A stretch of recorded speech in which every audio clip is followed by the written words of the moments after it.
1994 Coca-Cola 600 at Charlotte. What went into your decision, that last pit stop, to take just 2 tires? We'd practiced it. We knew, at that time some things leading up. There was a little bit of a difference in the radial tire. The fall off wasn't as bad. Some of the 2-tire stuff had been working, and we practiced. One of the things we used to do is try at one point, because we used to get some practice. I mean, it's not like today. You got to go do this, and that's boom, your practice is over. We'd roll in on Wednesday, and we'd do nothing but practice till Saturday. Yeah. So every place that we went, we tried to put on 2 tires and run 15, 20 laps, just so we knew what the drop-off was. So we did it at Charlotte at the time, and we knew, X amount of tenths per second per lap we were giving up, and if it came down to it and we got in position, I said, man, if this caution comes out or doesn't come out, if we got a pit with 20 to go, I think put 2 tires on this thing.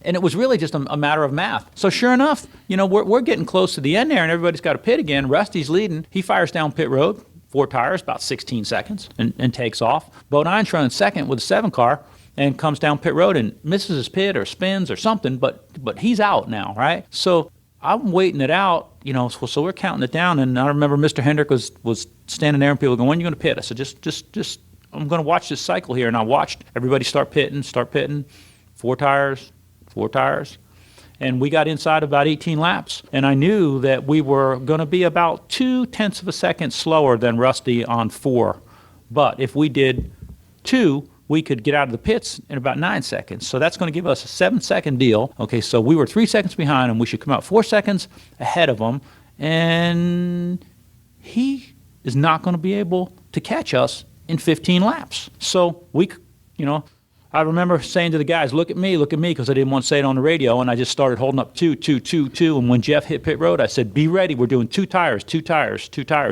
Mr. Hendrick, I remember him going, are you sure? We can afford 4. Yeah. And, he didn't try and get me to change my mind, so I said, yeah, we got this, we got it. So we put on the 2 tires, and Jeff came out. I think we're about 3 seconds ahead of Rusty by the time all was done. And I remember that the guys in the booth, I think it was Richard Petty, was on TV that day, and he's like, oh, that was probably not a good decision. Rusty's going to catch him in 4 tires. Will it hold up? Will that strategy work? I don't think that'll work. And Jeff not only held him, he started to pull away from him. So, everybody's like, that was a great call. And I'm thinking, no, it was simple math. We did it at a lot of places. Felt like we had a pretty good handle on the radial tire, what to do with pressures and things like that when you match 2 new rights against 2 used lefts, where a lot of guys were missing it.